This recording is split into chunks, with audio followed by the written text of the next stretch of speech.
Greetings. When I first started this channel, I used to talk mainly about blogging and writing. And even though a lot of my videos are still on those topics, it's been a long time since I talked about blogging. Matter of fact, it's been a couple of years.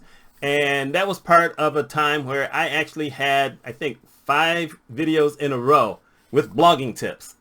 And before that, I'd done the same kind of thing back in 2015 where I had a bunch of videos in a row talking about blogging. So we're going to talk about blogging. Why are we talking about blogging? Because this week on my main blog, where I talk a lot about blogging and writing and content and stuff in general like that, social media, I repurposed an old article that I wrote back in 2014. It was called 55 Tips and Ideas About Blogging.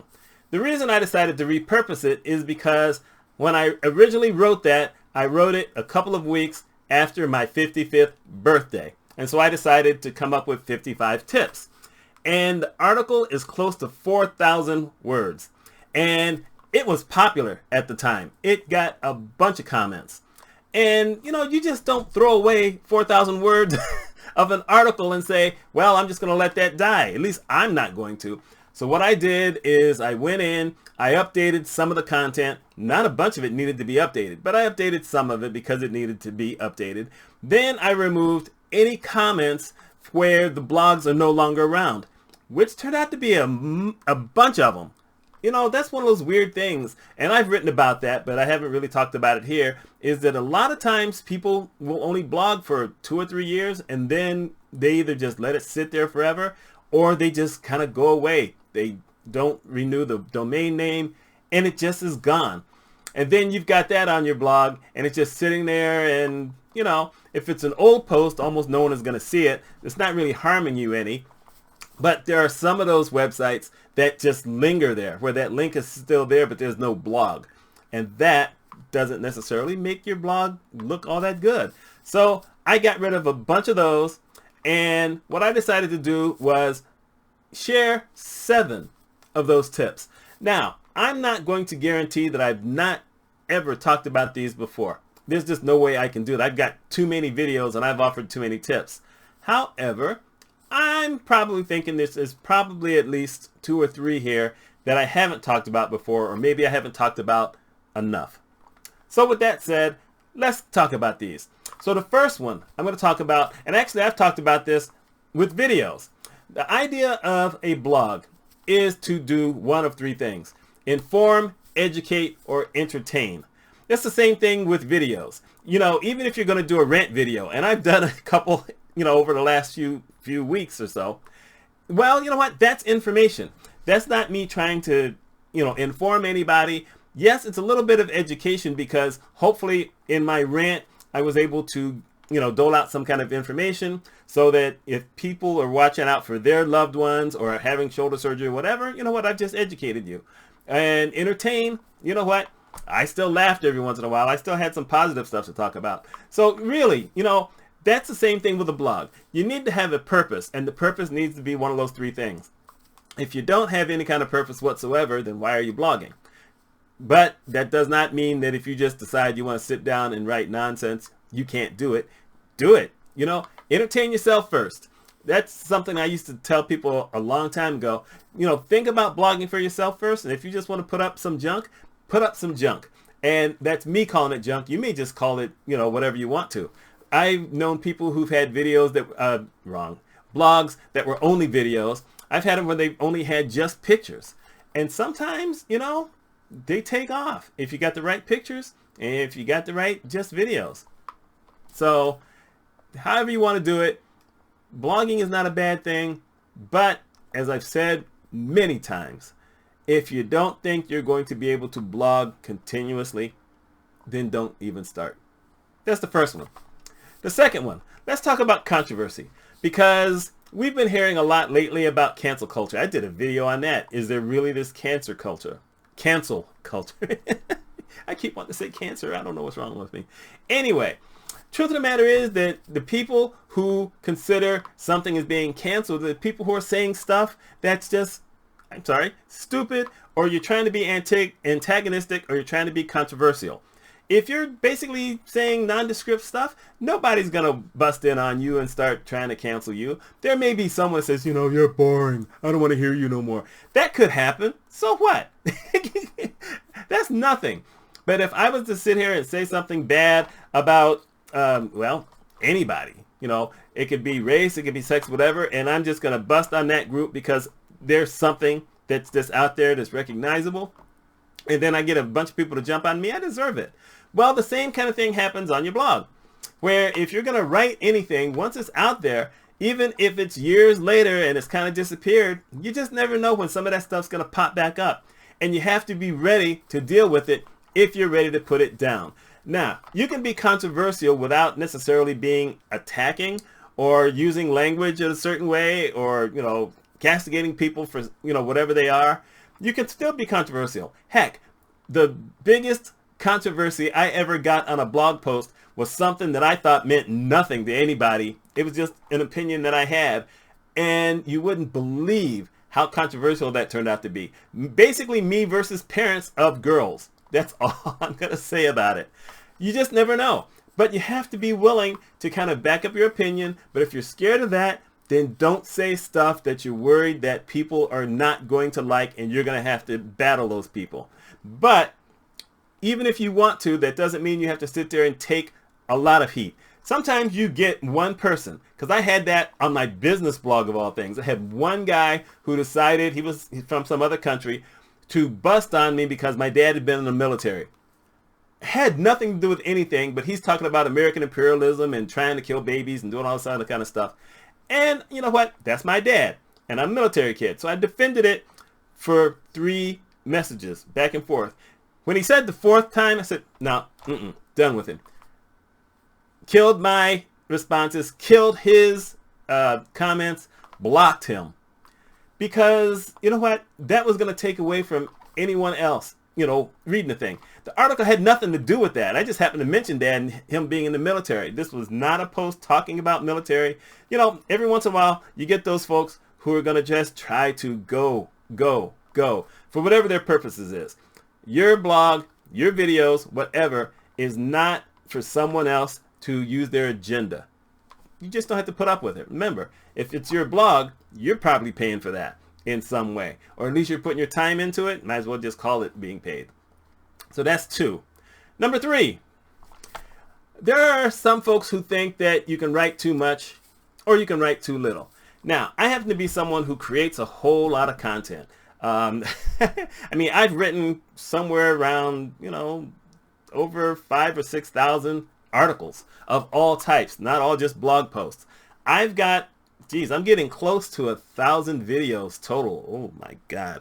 I wish I had a lot more, subscribers, but still, I'm putting it out there. You just never know who's going to find something.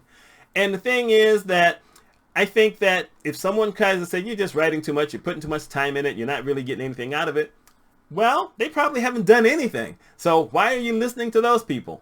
Here's the thing. You should put out your content, but if you're looking to kind of make an impact, there's certain things you need to do.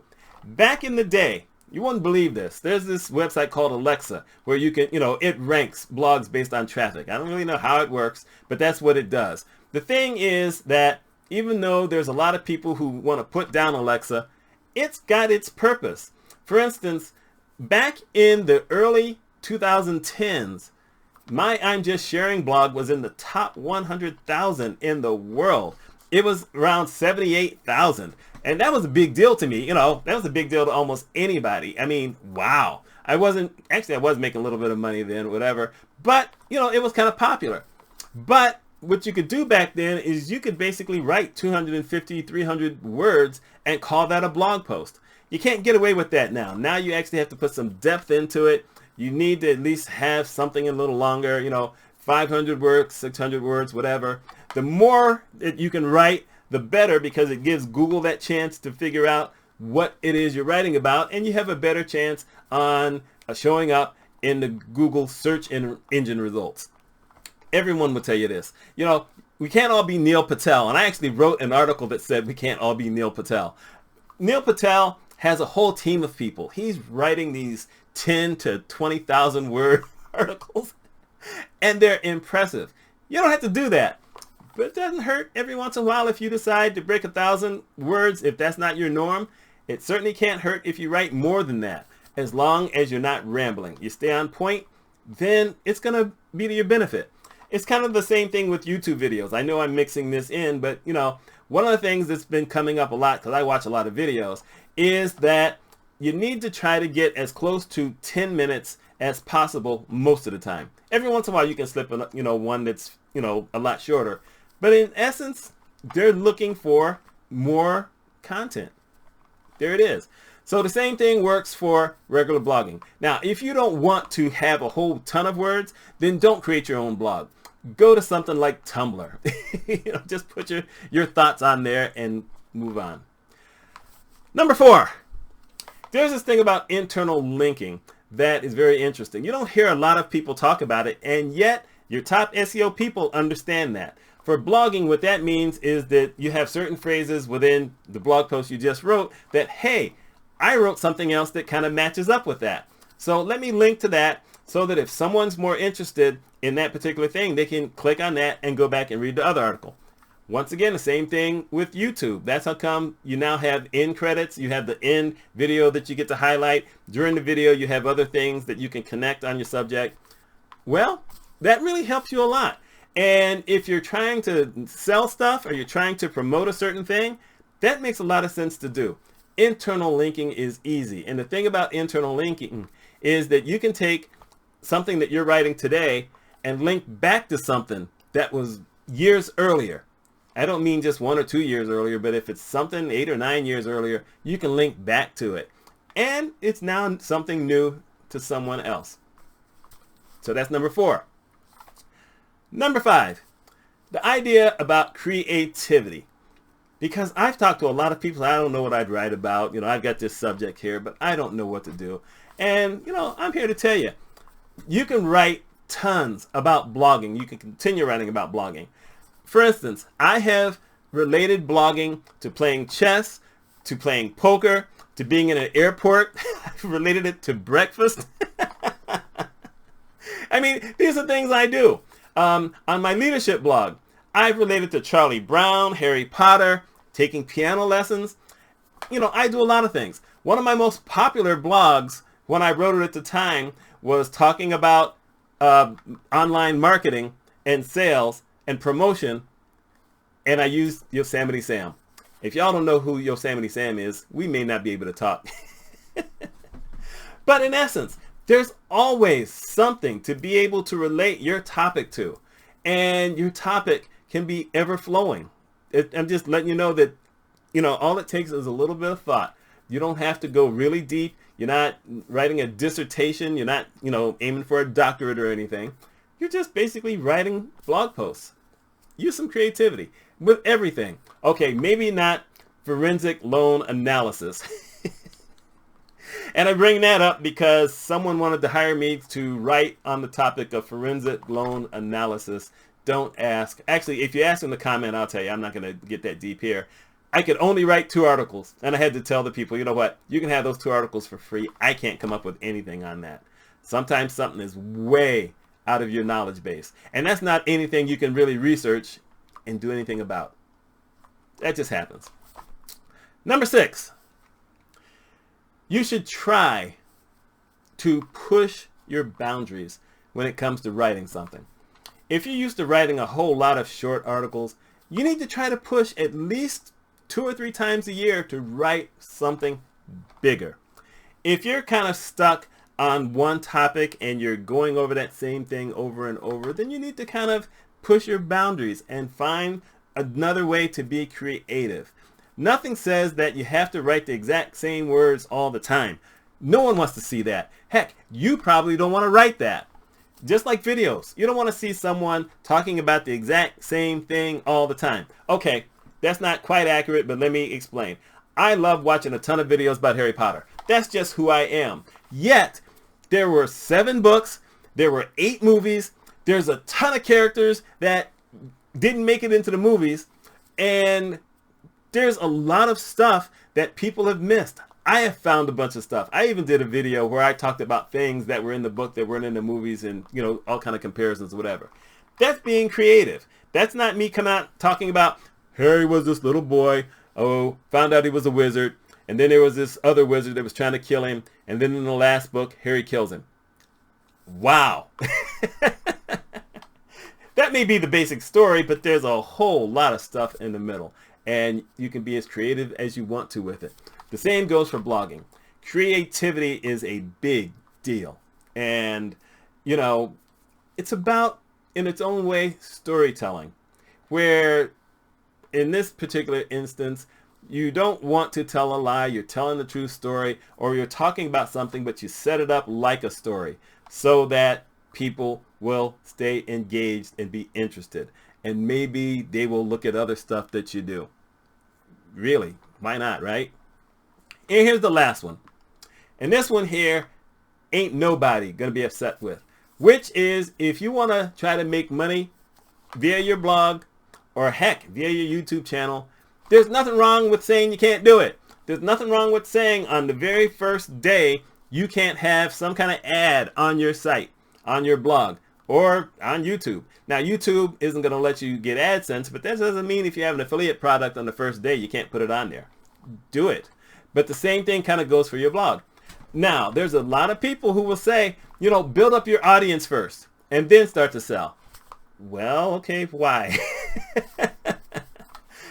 Maybe your first article is talking about Mail Washer. Mail Washer happens to be one of the affiliate programs that I market on my blog. It's over on one of the sidebars, the right sidebar. And there would have been nothing wrong if the very first article I wrote was about Mail Washer, if that was something that I had because it's a product that I use and I just wanted to put that out.